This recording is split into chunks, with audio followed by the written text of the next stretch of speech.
overview of what I'll be talking about today. First, I'd like to go, I'm sure many of you know, are very familiar with spoilage organisms, but just the difference between that and pathogens, so the harmful bacteria that we want to avoid, as well as the types of pathogens that could be found on produce, as well as sources of contamination in the field.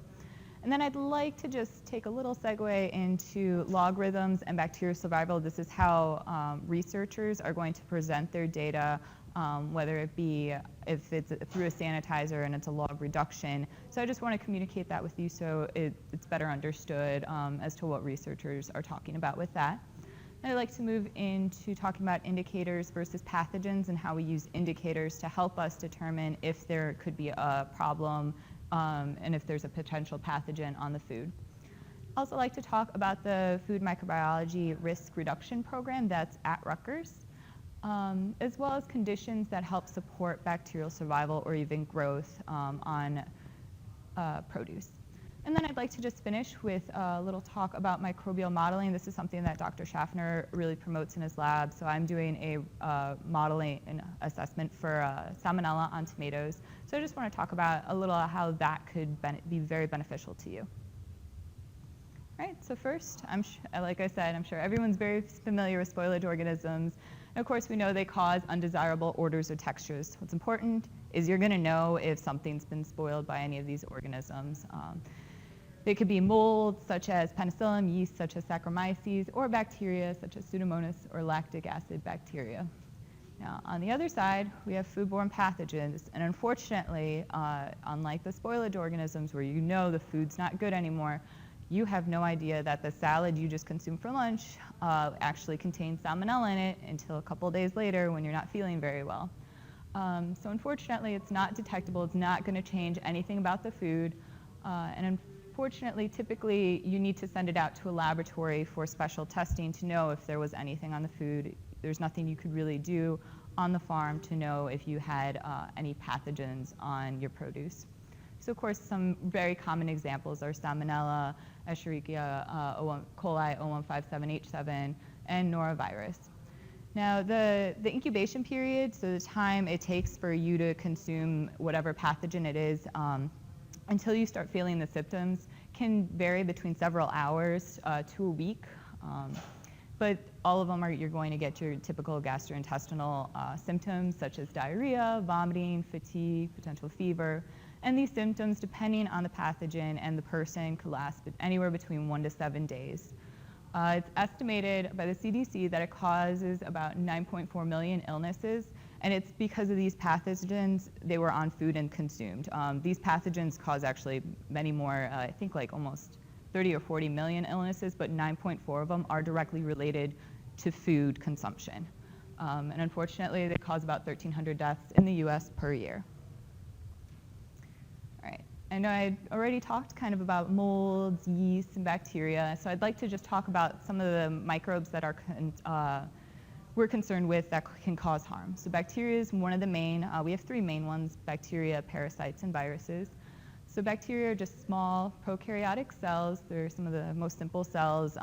Prokaryotic just means that their DNA isn't bound, it's loose in the cell. They can multiply outside of the host. So if you have Salmonella on a tomato, there is potential that it could start growing and multiply. So you could start with like 10 cells and eventually wind up with thousands or millions of cells. There are 2 types of bacteria. You could have vegetative or spore formers. Vegetative cells, they're going to freely multiply. You could typically, you're able to kill them off easier than a spore. So vegetative Salmonella, E. coli, and Listeria, they only exist in a vegetative state. Now, spore formers, such as Clostridium and Bacillus cereus, they're able to form spores. And while the vegetative state, it kills off very easily, and it'll multiply and everything, the spore,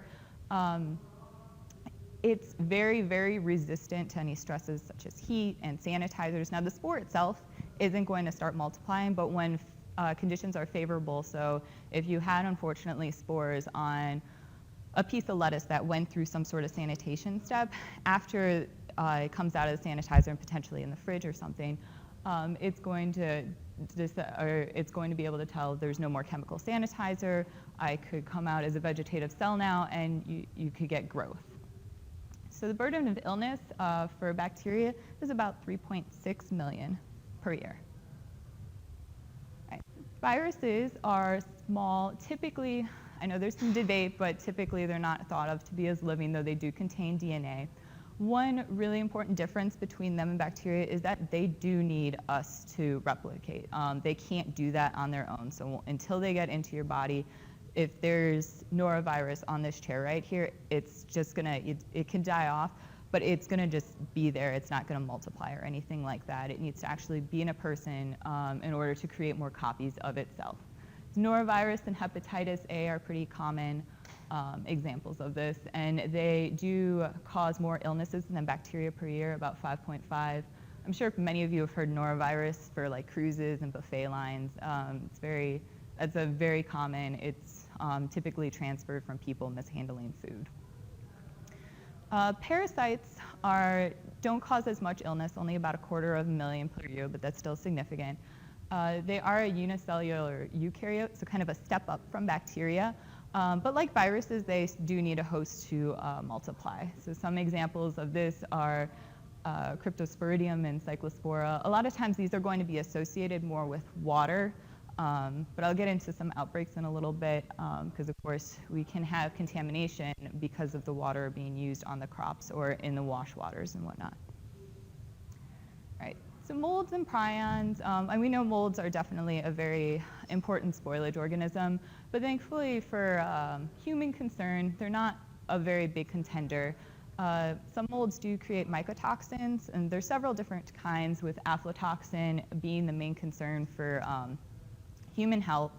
And unfortunately, the toxins themselves are heat stable, and typically they're going to form, some says aspergillus forms aflatoxins.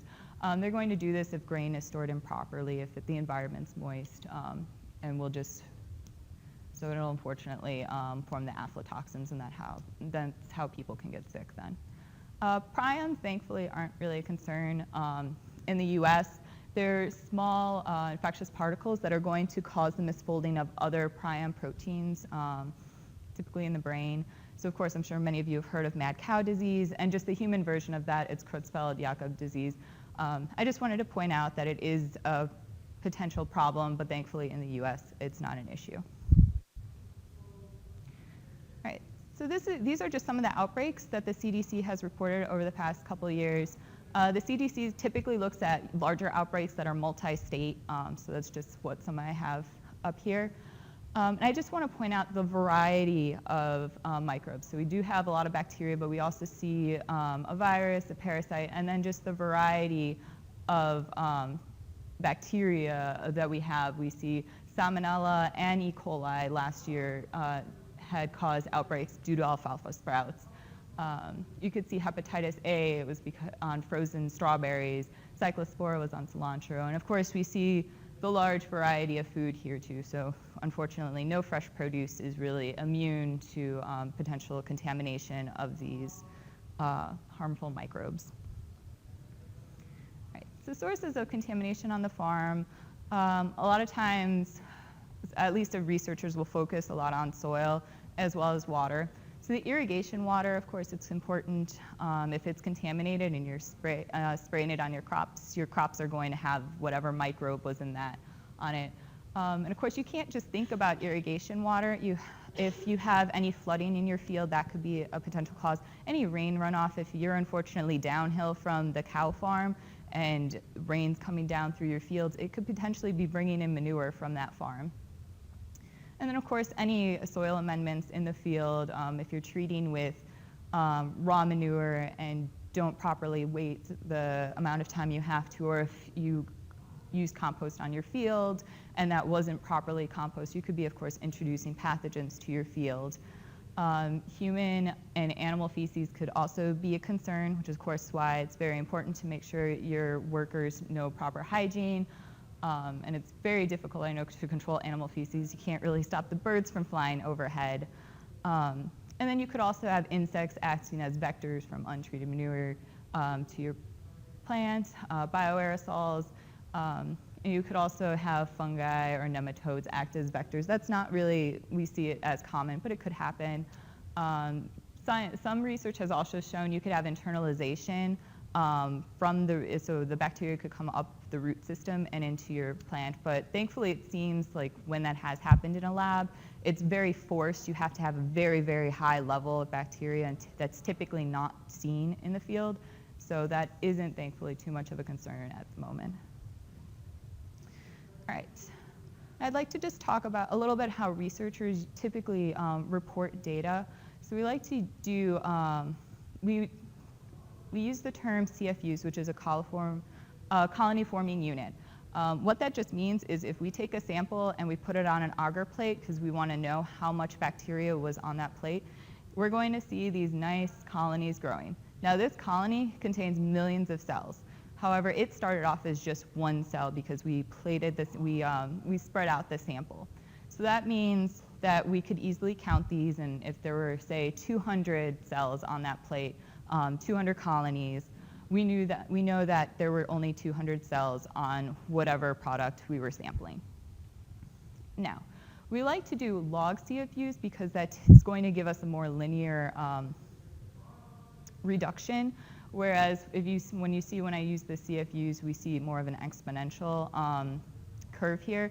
And that's just because linear, it's a little easier to help just model it, and we can make better assessments as to if, for example, a particular sanitizer has a significant reduction.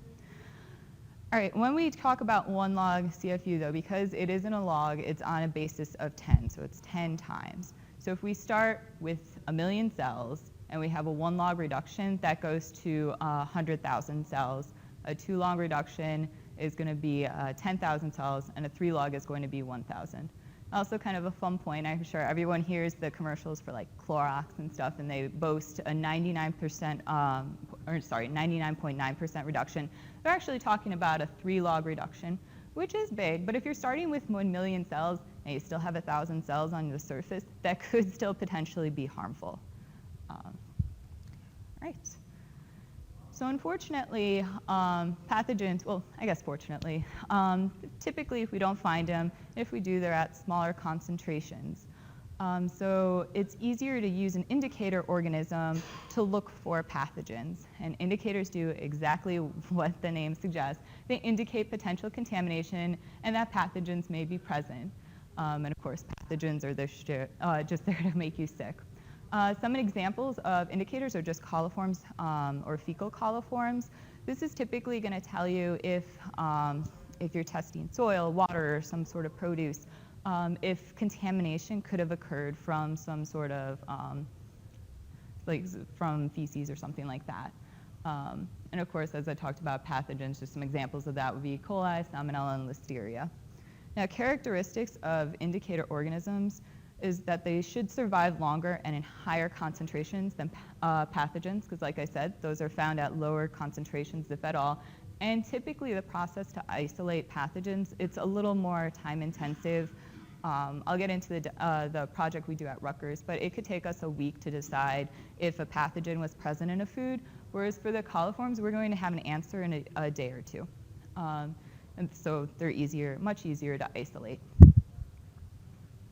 Right. And just to show you kind of, I know this is a lot, but this slide pretty much summarizes, there were a couple studies that were able to positively associate indicator organisms with Salmonella. This isn't always perfect, unfortunately, but typically these studies were able to find that there was just a higher level of these indicators of total coliforms as well as fecal coliforms in water that had Salmonella as opposed to water that did not have Salmonella. So the Food Microbiology Risk Reduction Program was started because there was an outbreak in the 60s due to the Rutgers Dining Hall, where I think it was about 200 students got sick. So at the time, Dr. Solberg was asked to establish this program to help just prevent this and make sure the dining halls were doing the appropriate thing with their food. And Dr. Schaffner took over for the program in about 2000. So right now, 2 graduate students work on this project, along with we have a lot of undergrads who are trying to learn how to work in a laboratory, so we help mentor them, and this is part of what they work on. So it's Ann, Charles, and I are currently the graduate students on this program. Right. So pretty much what Ann and I do, we go to the different dining halls. We select 4 each week. We do a very brief audit, and definitely nothing like what the state would come in and do. But we're mainly concerned with just the foods being handled properly, and workers are, they're wearing their gloves, they're wearing their hairnets, stuff like that. And then we collect the temperature data. So we take actually the temperature of the salad. We make sure the hot food is over 140 degrees Fahrenheit, things like that. And then whatever foods that are found out of compliance, especially riskier foods such as rice, we're concerned about bacillus. If I find it at 100 degrees, we're definitely taking that back to the lab to test it because we want to make sure that there was nothing in it. So another graduate student had looked at 955 produce samples over the course of 12 years, just to kind of see what kind of bacteria we're finding on these foods. We looked at just the total aerobic plate count, so just the bacteria that's on whatever's on there. It could be harmful, it could not be. We just wanted to get a general idea of how much bacteria is actually on the food we're consuming. We looked at presumptive and then further to confirm that there were coliforms, fecal coliforms, generic E. coli, which of course isn't harmful, pathogenic E. coli, salmonella, staphylococcus, listeria, and bacillus. So some of the major pathogens that have unfortunately been associated with outbreaks. All right, so as you can see, we're talking about log CFU here. Logarithms, like I said, were in 10, so they're just confirming that that's what we're in. And then you can see we have apples, broccoli, all the way to spinach and tomatoes. So we actually found that cauliflower, spinach, and tomatoes had some of the highest just total plate counts. This is just total bacteria that's on there. Typically, if it's really high, like some of these, they did find 8 logs that is really high, so it could be concern and could potentially be an indicator that there was contamination at some point. But you could see that apples and broccoli had some of the lowest, which is kind of, well, apples especially since they're grown in a tree. Broccoli, I know, is grown, at least when I grow it in my garden, it's a little higher off the ground than, of course, some of your root vegetables such as onions or carrots. So kind of what we expected. Now total coliform count, as you can see, the scale is a little smaller, which of course we wouldn't expect to see 8 log CFU on lettuce. If we did, then that's definitely a concern that something happened either at the farm or at some point along that chain from farm to the dining hall. We did see that bell peppers had the highest, whereas apple, again, had some of the lowest, as well as cauliflower, and kind of surprisingly, mixed lettuce. Bacillus, unfortunately, was one of we found more frequently. So we were looking at some of the levels, so we'd find it around 2 to 3 logs. What was interesting, though, of course, when we go back, I know some of these medians are very low if you look at just this line. So that's at like 2.5. And you could see for carrot, again, it was around 2.5. However, when we found bacillus, it was typically in a higher range, such as up here, so not necessarily right there or down there. And bacillus wasn't always found. So this is, I think, only like 6% of the time. I think the next slide will tell me. But bell peppers had actually some of the lowest counts of bacillus, even though they had some of the highest for coliforms, whereas spinach had some of the highest counts. So like I said, indicators are something we really they typically work, but unfortunately they don't always work. So staph, I'm sorry, it was 2.5%. Just generic E. coli we found in 1.4%. E. coli 1.57, H7, so some of the worst, I think. They're typically cause they have more severe symptoms. E. coli, salmonella, and listeria were thankfully found at a much, much lower percent. E. coli 1.57, H7 was only found in 1 sample, so that's why it's so low. Interesting though, staph and bacillus were found at higher, and that's actually could indicate that it's not actually at the farm, it's actually because of the servers, because staphylococcus is typically it could be from a worker on the farm, but it's probably from a worker in the dining hall not wearing gloves, came in sick that day. And bacillus is more of an indication that food wasn't being held properly. So there could have been some sort of problem if it was supposed to be on a cool truck to Rutgers and the air conditioning wasn't working that day. The temperature could have gotten higher and bacillus could have started to grow on that food. All right. So now that we know, obviously, pathogens can be a problem, I'd like to talk a little bit just about what can help bacteria survive and what we'd like to avoid then. So one of the big contenders for this is water activity, which is just, we just call that AW. And the water activity does what it says. It indicates the availability of free water. It's on a scale of 0 to 1, with 1 being pure water. So that means the microbe has access to as much water as it wants. So bacteria typically can't grow if the water activity is below 0.9. There are some exceptions. Staphylococcus can grow at 0.85. And then unfortunately, Salmonella has been found in things that have very low water activity, such as peanut butter and chocolate. So that is definitely one of our problem organisms. Molds and yeast can typically grow at lower water activities of 0.8 and 0.85. But as you can see in this range, so here's just some foods, example of foods that fall in the range here. You can see, of course, fruits and vegetables are right at the top of that list. They have, of course, a very high water activity. But then as you go down, you can see jam and marmalade is 0.8 to 0.75, and of course dried fruits 0.6 and 0.65. So typically you're not going to see those spoil or have as many problems with pathogens as you are with foods that are between 0.9 and 1. Right. So another important factor for bacterial survival is the pH, which just measures the hydrogen ion concentration. It's on a scale of 0 to 14. So of course, if you're going to see a lot of cleaning, like bleach is very, very basic. It's towards the 14. Whereas when you get towards like 1, it's more like stomach acid, stuff like that.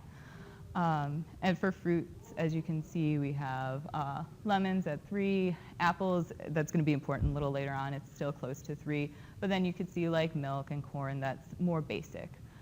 And what's important to know is that bacteria really do like that neutral environment, but they can grow at about a range to 4 to 9.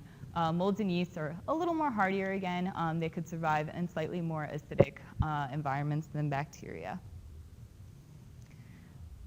Right. So what also a lot of researchers have shown is that injured, bruised, or damaged plant tissues could support bacterial growth better than their undamaged counterparts.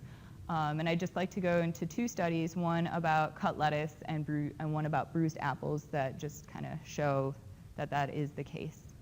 So for cut lettuce, they looked at salmonella on these cut lettuce leaves, and overall they found that bacteria preferred attaching to cut edges rather than intact surfaces. They were able to look at this through a microscope, and they stained the bacteria with a dye that allowed them to see them with groups of bacteria along these cut edges and barely anything along just the rest of the lettuce. So as you can see, there was a log difference. After 2 minutes, only about 6 logs of bacteria attached to just the regular lettuce, and about 7 attached to the cut lettuce. Now typically, I know this is much higher than we typically find in the environment, but a lot of researchers have to deal with high populations just because if we're looking for die-off or the effect of a sanitizer, to fully understand how well that sanitizer works, we need to start at a very high level so we could actually see how much reduction we can get with that sanitizer. So if I start with only 1 log of bacteria, use it like a bleach solution or something and see, oh, okay, I don't recover any bacteria, but it could only give me a 1 log reduction, where a lot of times you're looking more for a 3 log reduction. So that's why we just work with higher levels of bacteria. We can see after 2 hours, still a similar difference between the two. After 18 hours, there's not much difference, but when you think about how fast produce is going through like your packing house, it's not going to be there probably for 18 minutes. If it's getting washed, it's going to only be about 2 minutes. So that really is, remember, that's a 90% difference right here. That is very significant.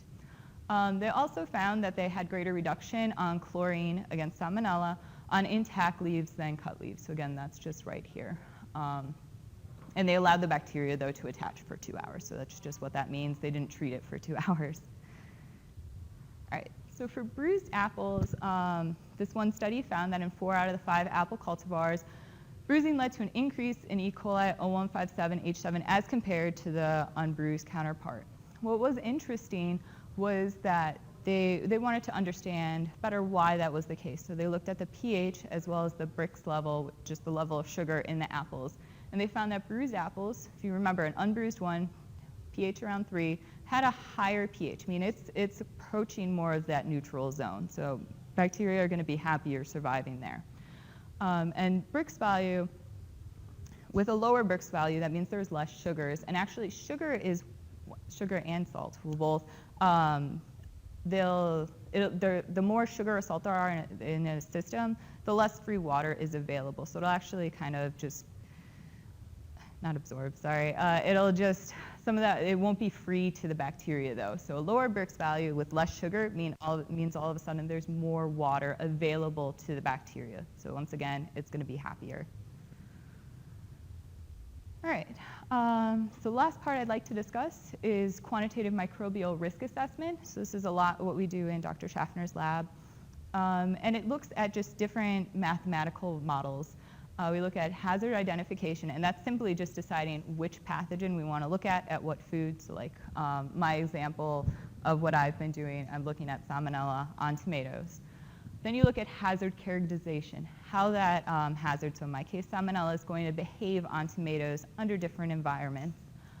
You'll do an exposure assessment, which is just to decide what's the likelihood of Salmonella going to be on that tomato, what's the likelihood of it still being there when a consumer eats it.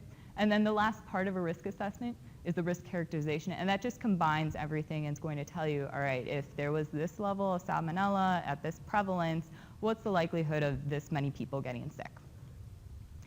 So Drs. Daniluk and Schaffner proposed a risk assessment for E. coli on leafy greens from farm to fork, and just some of the parts they really focused on was death of E. coli 0157H7 in the field, reduction and cross-contamination at the packing house, as well as growth on fresh-cut lettuce, because a lot of research has shown it will die on whole lettuce, but unfortunately when you cut the lettuce, you're releasing all those nutrients. It's going to grow on cut lettuce. All right, for cross-contamination, this was very interesting. It found that more illnesses would actually occur because of cross-contamination at the packing house, as opposed to there being some sort of contamination coming on that lettuce. So if a head of lettuce was contaminated and just sent to the store like that, it probably would cause less outbreaks than if it were taken into a packing house, cut up, sent through a flume, because at that point, if your sanitation, if the chlorine in your flume isn't correctly, or peracetic acid, whatever you may be using, isn't at an adequate level, it's not going to prevent that it's not going to prevent the microbe from spreading. It's going to spread to all your potentially all your pieces of lettuce, and if all those lettuce pieces are going to be going into different bags, you're going to be, many people are going to be sick. So they found if only 1% of the lettuce coming in, which is actually kind of high, is positive, it could cause 95% of the illnesses that are caused as a result of it were due because of cross-contamination. And when the prevalence on your lettuce is getting less and less, most of it's going to be because of cross-contamination. So it's very important that if you're packing your own produce, that your sanitation levels are at the correct, what they need to be at. What they also looked at was how many cells, so the dose, that could make someone sick. And it was interesting, they found that a smaller dose, -1 log, which equals 0.1 CFUs per gram. And I know that can be a little confusing because you can't really have 0.1 of a bacteria. But when you look at the amount of lettuce in a serving, about 85 grams, that's going to be about roughly 9 cells per serving. So that's all that was needed to really get people sick. Now, most people in this room, if you're healthy, Typically, it is a much higher amount, but unfortunately, it's not just healthy people eating lettuce. It's going to be young children. It's going to be the elderly and people with weakened immune systems, so that those 9 cells can get them sick. So it's unfortunate that a lot of these illnesses are caused by a very small number of cells. Okay. All right. And I'm sure most of you remember the 2006 spinach outbreak with E. coli. It was reported that about 200 people got sick, and that's cases that were actually reported to the CDC. When you factor in the underreporting issue, it's only typically about 5% of cases get reported. In reality, there were probably about 4,000 people getting sick from that outbreak. And most people, when you get sick, you're not really going to go to the doctor if you feel better in a couple of days. You're going to kind of stick it out. So it's really people that are have worse symptoms, because as you can see, about half of them had to actually go to the hospital. So that's why there's only about 5% actually reported.